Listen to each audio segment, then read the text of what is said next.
Hello and welcome to another Lord of the Rings Rise to War video. I'm the player who plays as the King under the Mountain, and today, finally, after I think this is the 6th attempt at doing this, I am going to do my first season update / season start video on my new season. So after, no pun intended, I've been recuperating in Bag End after facing DK, and my thumbs had pretty much got arthritis and my sleep pattern had got into a horrible state of repair.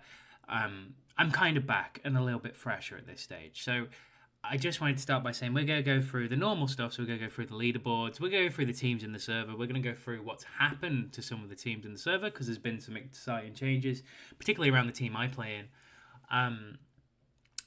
And to probably just sort of discuss some PvE tips, but not necessarily a PvE guide, because I think it's very difficult to do an actual guide for PvE when everyone's account's different. So with the fact that everyone's account's different, I think it's hard to kind of generate a hard and fast rule. There are certain things that I look for in tiles, which I'm going to show you. There are certain things I look for in the way that the commanders are set up, which I'll show you. And there are certain things that I do with my own commanders. And I'm trying to give people that understanding so they can potentially farm better themselves and think for themselves. Like that old phrase of give a man a fish, he eats for a day, whatever the rest of it is, something along the lines of teach him how to fish, he'll be able to catch fish for life and feed himself every day. That's a very strange way of doing that phrase. And I appreciate if the fishing rod breaks, he also can't do that because you then need to also buy him a fishing rod. But the kind of principle is the same, teaching people how to look for the basics and what they need to do. And that can be for both Krakens and for whales and for free to play, because it will help everyone. The issue with it is that necessarily Krakens don't need to do that. And that's what leads me to my first apology of my Rise to War career. And that is to Undying. Now, I know this Undying isn't a normal Undying. It is Raven's Undying. But Raven has just pumped through 21. And I think he would have actually destroyed all 40 armies on Numinous, to be honest. But his formation is a little bit of a freak of nature. His Undying is very nice. And the reason why he's been able to pump through this, and this is kind of going back to that whole thing of early damage is another tip that we're going to go into, but going through this whole, he's got evasion with this, and then he's got so much early damage here, plus some White Council, that his troops are hardly touched. That's with tier 2s as well, and there's no elves in there for more evasion. He was using that earlier in the season. I would assume he's now switched to the Mordor barracks to take advantage of the settlement style, because you get extra ring points. So yeah, he's been ripping through armies like nobody's business. So for PvE, I have to apologise to Undying. And I have to say the skills of Undead Commander with the evade chance for 5 instances of damage is pretty awesome. And I also have to say the heal, providing the army gets there, because you can sometimes rinse the army that badly that you don't actually get to the heal, which is pretty crazy. Also pretty cool. So that's kind of the first apology. What I won't be apologising to, though, is this is actually 00 Heaven. It's nice to finally get to play with him because he's played against us before and the servers have never quite lined up. He's spoke to me a lot in the past, and it's nice that he's finally made it here. But Siege Gill himself, and by the way, he landed on time for the keep, which is always nice, has also gone through 7 armies. Now, this is still impressive. Don't get me wrong, there's a gear differential to Raven. I've purposely not used Gill and Evasion this season, simply because I wanted to see what it was like just to get slapped in the face with dwarves every single time. And I've done that. And I will show you where I've ended up in the leaderboard in comparison to where I would have been last season. So I just wanted to draw that comparison of evasion against non-evasion. So it's interesting, as I have used 0 evasion this season. So we'll go into it. First of all, I think it's probably prudent to start with where I'm at with commander levels. So I'm at 37s and 36s. I've got a few around the 20s. Generally, my main teams are kind of 36, 37. I've got 2 teams around there. I have been leveling Sauron in the background. I do not like using him for PvE early. He is a terrible tank and does not help me do anything constructive. I've been lazy. I haven't leveled my siege yet. I do need to do that. And if we compare that to the Commander leaderboard, where Wolfie, bless him, is top by a little way. Good to see Wolfie at the top. Good to see Wolfie in the server. I'd have missed him if he wasn't in here. But, we're kind of a couple of levels behind. That gap was bigger than that. But reality is, the way I farm, because I'm not quite a Kraken level, is different to how these guys farm. So then that's kind of something that I want to go on to at the back end of this video. So we'll just kind of go into the gear. The gear hasn't changed much yet because it's pretty much, I don't even know who's wearing it at the minute. So I've still got the set that generally goes on Dane. I've still got, wherever that might be, there's just bits and bobs of gear everywhere here. It's a terrible way of showing gear. So I've got my Gandalf gear, which is these two here. It's literally all over the place at the moment. That's my Saruman gear. Basically, nothing has changed since last season. That's the gear that I've got on Sauron. This gear here is a little bit of my Gandalf the White gear, and the rest of my Gandalf the White gear is here. I don't know why it's mismatched. I've probably moved something around when I was messing around. That's also my Gandalf the White. So, interestingly, I am tempted to switch some of this set to Agility and try Agility Saruman. Which I'm going to talk about in a different video because I think that could be quite fun to play around with. And my only other change is going to be wherever it was. This is like my own game of that tile game. There you go. I'm going to switch this to a call as well to give my Gandalf more tankiness. So a little bit less focus, more tankiness. So that'll be interesting. It gets him a little bit of initiative too, which I severely lack in my Gandalf with the way of running. But there you go. So that's kind of the commander levels. From there, season chapter wise, like I say, it's now into chapter 4, nearly at the point where passes will open up. And I guess from there, really and truthfully, we're going to go into the leaderboards. So, at this second in time, I am in 6th place. And to those who are eagle-eyed, you will see that I am not in the Toby Fellowship. I am in Order currently. Now, before I go further down this list, it's probably wise to talk through this board here. And we're trying to do this in some kind of story mode, so here we go. So, Order and Toby are forming a kingdom for this season. Beyond that, we are, and the plan is, this is, the plan. Sometimes plans change, but at the moment I don't see the plan changing. So, we have become a singular 200-person team with one leadership team. Now, looking at how we've balanced the teams out as well, as you can see from a power perspective, it's pretty even at the moment from a farm level. So, again, and there's a few reasons behind this, and I don't want to go too far into it, but I'll go a little bit into it. So, what kind of happened was we played DK for a second time, and to me, DK, I don't know if any of them were watching this or not, to me, are the singular best 200-person team in the game. They may not be the strongest team in the game, but their activity is absolutely incredible. They have some serious Kraken accounts as well, and they've gained some people as well going into their new server that they've just gone into. But they just whittle you down.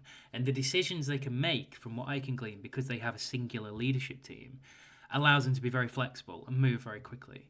Now, not to say that this is what's just happened, because we've just had a great few seasons with Honk as well, to be fair, and it's nice to see them in this season. Still got some great friends there. Jabba will be getting his 3 million Sestaro merit, bless him as well, which is always nice. And it's good to see people like Wolfie. So we've also got Bear in the server who were just in there with us as well. So the sort of what tends to happen, what we found with other teams, not necessarily ones that we've played with, but also from hearing other teams, is when you come together as two fellowships, you have two leadership groups. And what tends to happen is one of you wants to go in one direction, one of you wants to go in another. And then you kind of take a while about, not necessarily arguing it out, but you sort of, diplomatically in a way talk about your point, and then they talk about their point. And all this time, things are happening in game, and you're getting behind. So DK don't suffer from this because they basically just go, this is the decision, this is where we're going, and everyone goes. So the plan is to make something similar to that. Now, after a little bit of research, and we kind of approached the subject with probably a couple of weeks left of Order server with Youths. And after a few listening to Matix on things like Fellows podcasts and things like that, kind of came to the conclusion that the leadership teams are very similar and the style of play is very, very similar to Toby's. So the leadership's meshed quite well and seem to have philosophy that's very similar, the way they talk, the way they do things. So exciting, I think, is probably the word. If it goes right, I think it's an incredible team that's just been formed. Bear in mind, you add to that as well, Toby knew that they were kind of 130-ish members at the time, because we picked up 30 players or so from Odin, which have been great introductions, by the way. And it's kind of the old bank crew, and it's nice for some of the people that we'd got from that side to also see them come back. That's dragged a few people back from Youths as well, who were once part of that crew, so they can all play together. So our power base itself has increased. We also picked up from Aces quite a lot of the Ducks and a few other members of Aces. So the actual power that we now have in our team, I feel like a bit of a dolphin, to be perfectly honest. So it's nice. So that's kind of our kingdom. Then you have the Bear and Honk Kingdom, who we decided to fight, and this was another thing that kind of come up in conversation. We'd made this decision in last season that we were going to fight Honk and Bear, and then the talk of the mega server came up with everyone in it, and I think DK went off and did their own thing, and then we'd kind of decided with us being a newly formed team, we weren't quite interested in that yet for a season until we'd learned how we play together, and we'd kind of already made this commitment to Bear and Honk, and in the end we've ended up in this server. So Lame also joined in, which is beautiful to see. You know, it's going to add to a lot of different fighting. And I believe if I drop down here, Gods with a Z are in here. There is a vicious rumour that Gods are going to try and join this server when you have that sort of window open of when the server you can get in if it's not full. So at the moment, there is 5 very active fellowships in here with a very similar level of power. And then you get into these smaller ones, which are, 500k, still respectable, but they're not quite at this level of power. So it'll be interesting to see how that works. So that's kind of the talk through the fellowships. So I now feel I can go back into the affluence board. So I'm currently in 6th. Raven's been top since about day 1, I think. I think I finished day 1 in 3rd. And with the way that I farm against this kind of... These accounts here are really big Kraken accounts. So for me to be anywhere near this at the start of day 4 is pretty impressive, to be honest. For the level of account that I have, don't get me wrong, mine's not small, but these are bigger accounts than mine by quite a long way.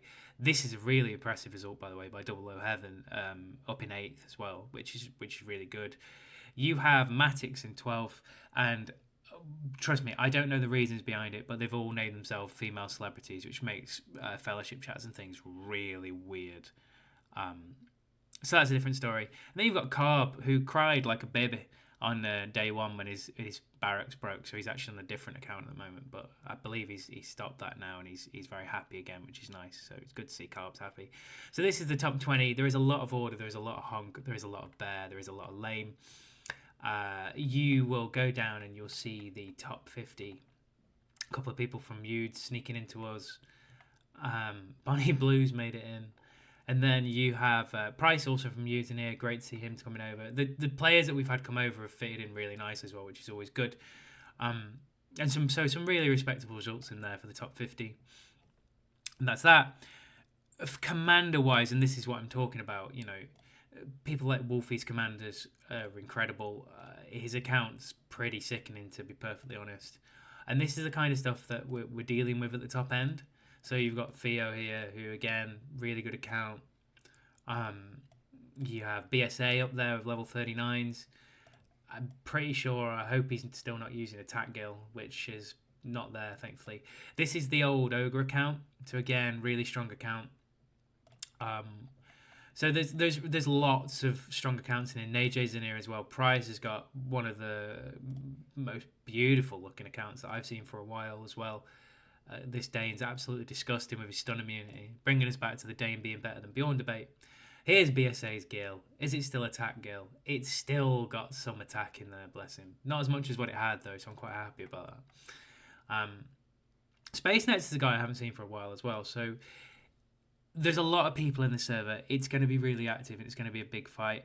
It's so great to see Sultan again. It's been a long time since we said we were going to play together, and it's nice we finally got there. But again, these accounts are huge. In comparison to mine, I'm not saying my small, but they are huge. As for first occupations, probably a good time to show them actually. Raven managed to get the first 8 tile. What I will say about this is I started 3 hours after everyone else, and I'm going to talk through that when I go into those kind of tips and things. So I was probably just under 3 hours at that stage, which puts me somewhere here, which is respectable. I caught up a little bit with the 9 tiles. I got to 67th, again Raven there. 10 tiles, again Raven up here, but Lame got the top one for that. Immortalised in it for that sort of stage of the proceedings. 11 Raven took back over again, and Matix took one pretty much straight after. I had Mavia sneaking up the board as well there, nice, and Myth.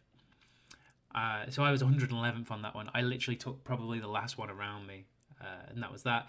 Some 12 and 13 tiles have been taken, and this is a very sore sticking point with me because Toby spawned in a different region to us in the Angmar region, and they still had level 12 and level 13 tiles, which has really irritated us people in Order who cannot get access to those for another couple of days. And I'm fairly confident they knew about that because I definitely bought it up beforehand. So sneaky work by them.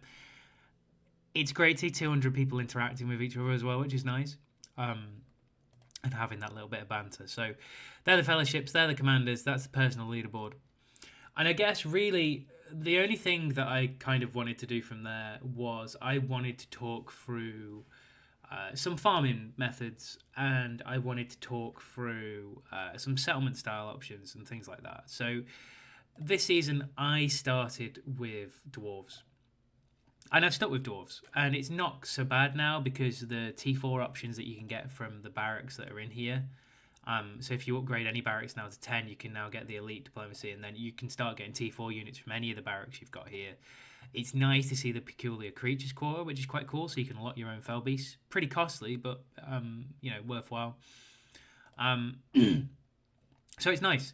It's nice to see they've made those kind of changes. I haven't gone into recuperation yet. I don't know how much it's going to affect me because I tend to have a habit of just killing all my troops anyway, so I can't really see them needing to recuperate too often, to be perfectly honest.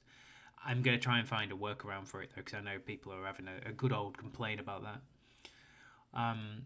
So that's kind of the buildings, but I think from a settlement style option, there are a few which are better than others.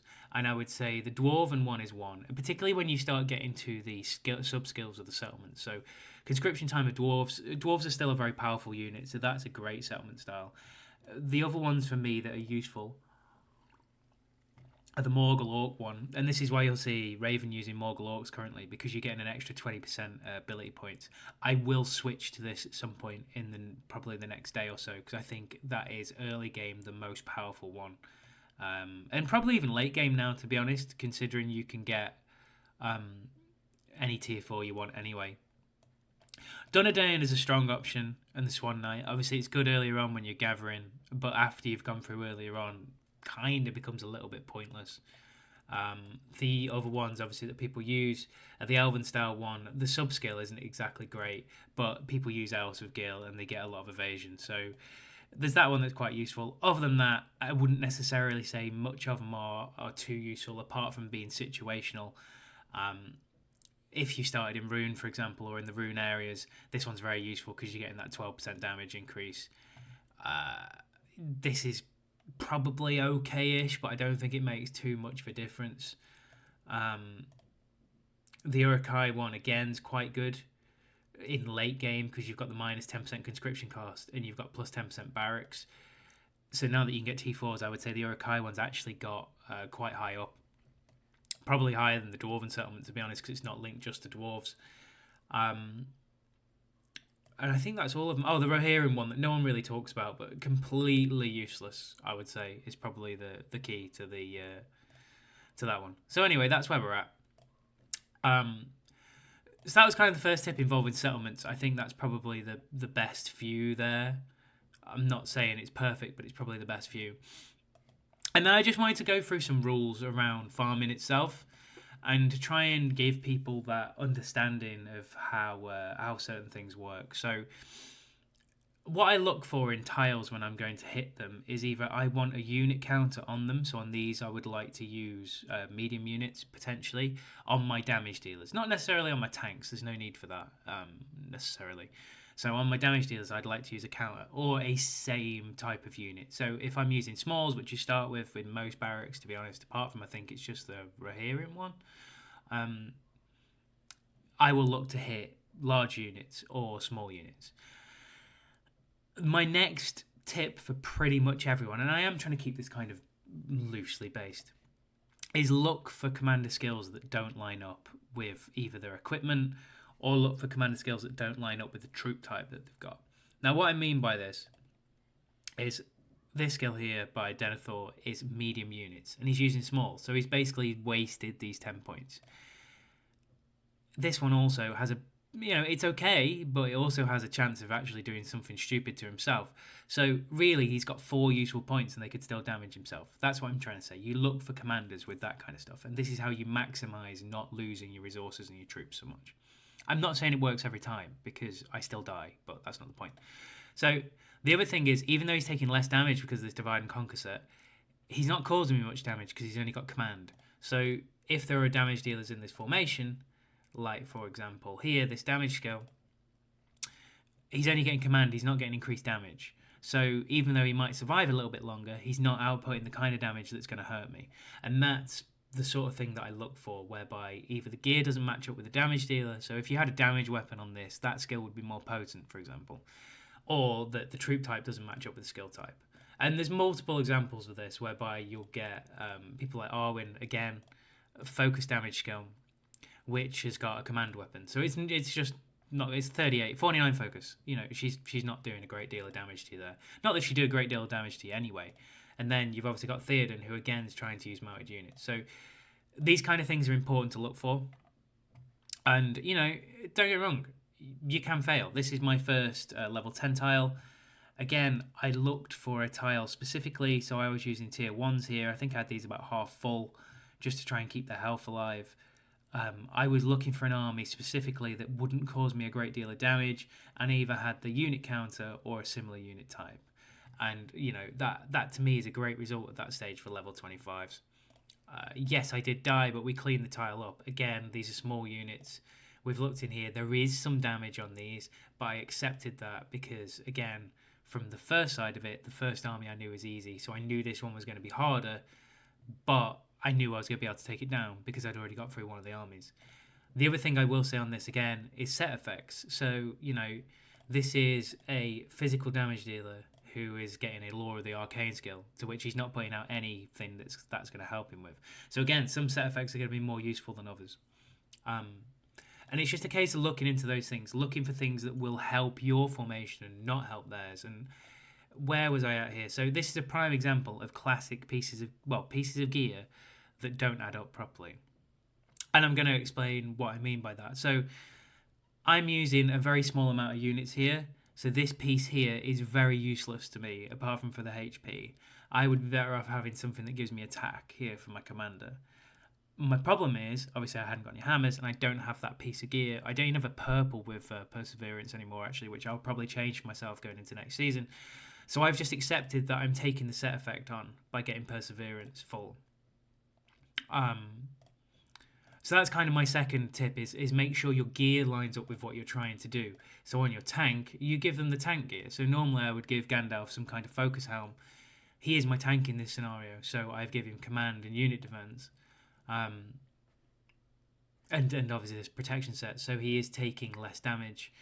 And that's kind of what I'm talking about. Make your gear work for you. I will do this more precisely at some stage, but your best PvP gear isn't necessarily your best PvE gear, and that goes the same for commanders as well. So I'm running here 3 damage dealers and a singular tank.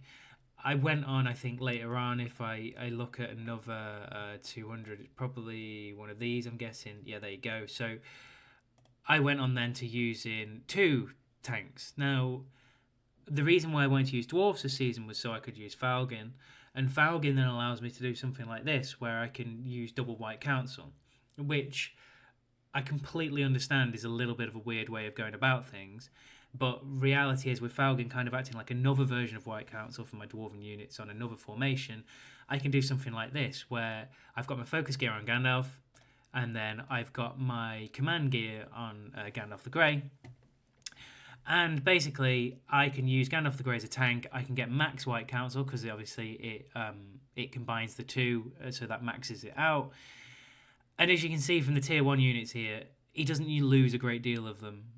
Um, so I found him to be a great tank with command gear, and as well with his own heal, which is quite nice, as long as it hits the right formation. So these kind of results were really impressive, I thought. Again, we've picked a good enemy here. Focus is more of the sort of behind the scenes sort of background to this rather than attack, so it's not really helping Aragorn too much. It's giving him damage but not attack, so his attack stat is still very, very low. So against my very heavy defense and command gear, he's not really hitting hard enough to cause me any damage. The second fight here, again, Gandalf loses very few tier 1s. And again, we're using range units on the 2 damage dealers where possible. And this allows them to take less hits because the normal attacks don't hit them, so they take less damage, and your tank takes more damage up front. So this is kind of a niche way of going about it, but this is one of the ways that I found to wipe out some tiles quite well. And that's something that you need to look at as well. Using these range units on your DDs, it will massively help your losses. It's just good. The next part I was going to say was going to be early damage. Now, if I come back to some of these reports here, you will see that these level 9s, Dane-wise, I am using Ironfoot and Kingdom of the Mountain as the 2 main damage skills. And that's because they're round 1 damage skills.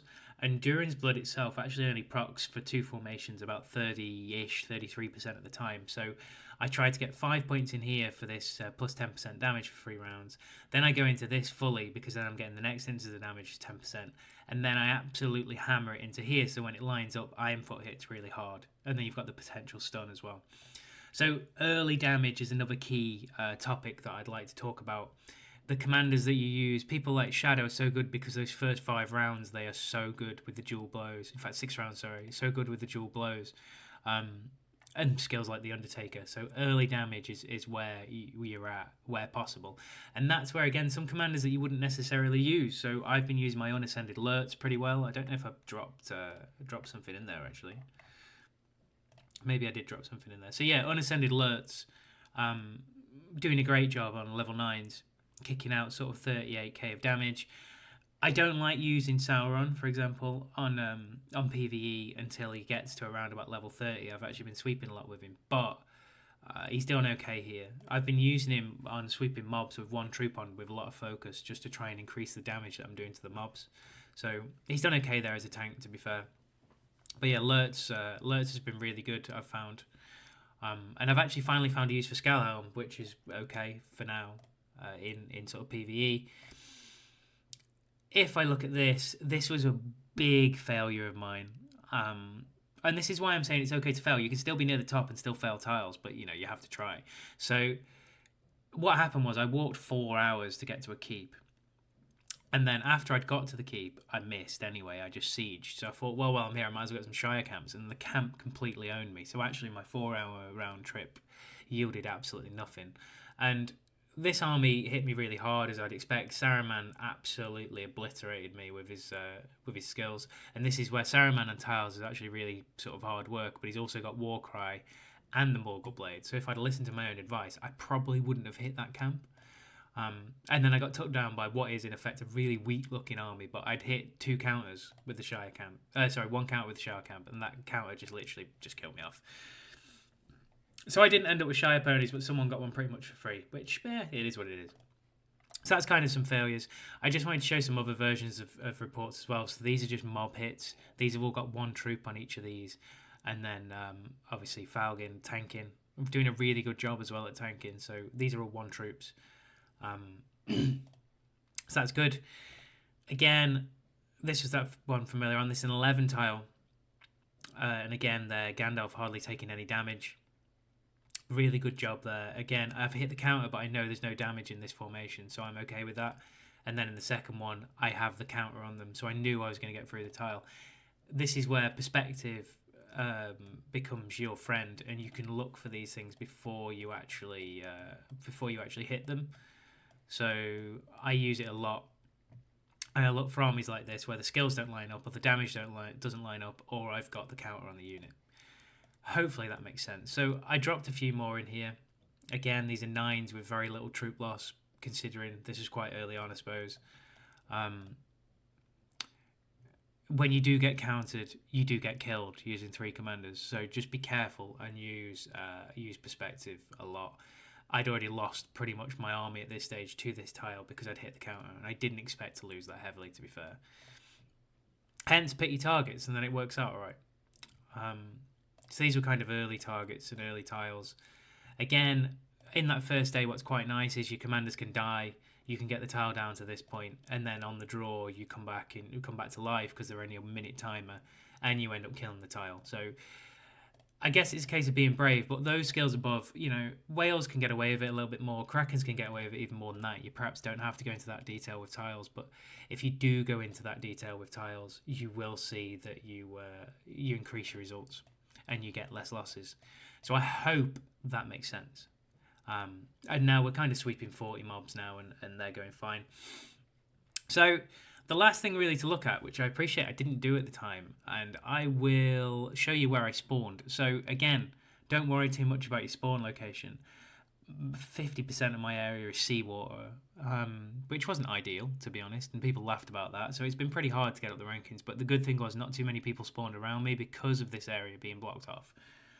So it did allow me to get to some tiles early, but then, all the fat farmers came over and took the rest of the 10s and 11s around this area while I slept. I forgot other teams do actually have an NA presence, which is a little bit annoying. As for keeps taken, I don't mind zooming in on the map at this point because obviously there's going to be targets there, but it is what it is. We have taken 2 from Toby, and I believe we've taken 4 now. Matix is a bit of a slave driver, to be perfectly honest. I don't know why they're not showing up, but we own, to my knowledge, this one. Oh, there we go. They're in blue. That's why I just can't see blue, apparently. So we've took a Numinous, we've took Hobbiton, we have took Bree, and I'm pretty sure there was one more, but maybe not. Don't know. We've definitely done a few anyway, but other people have taken keeps. So you've got Lame have taken Karok, and they've also taken Northern Waste. And I would assume down here Honk have also got 3 now. So there's 1 Effeldwarf. Near Harad Bear have got, and Bear have also got Harondor. So this keeps being taken early, really, considering it's only day 3. But Matix has definitely been a slave driver with that. And it literally made me try and hit a keep on the end of day 2, which I was not pleased about at the time. However, we came back across it as I then lost my army to Shire Ponies. So I am looking forward to keeping people updated on the server. I do think it's going to be good. I am going to try and do some slightly different content. I'm going to spark a debate on Bjorn and Dane shortly, which has been rumbling on for a week or 2. I'm very much Camp Dane. Many people keep telling me that I'm wrong for being so, but I will talk that through. So there you go. And then I also want to look at, I'm hoping to change my gear around, like I say, when I've got some hammers, to Agility Saruman, because I would like to see if it gives me an extra opportunity of hitting Bjorn, depending on how quick people's Bjorns are on this server. So I'm looking forward to some PvP. I think it's going to be really active. At this moment in time, not really much else we can do these days because you're waiting for passes, so it's just a case of sweeping mobs and leveling up your base as much as you can. But if in doubt, as always, follow your nose.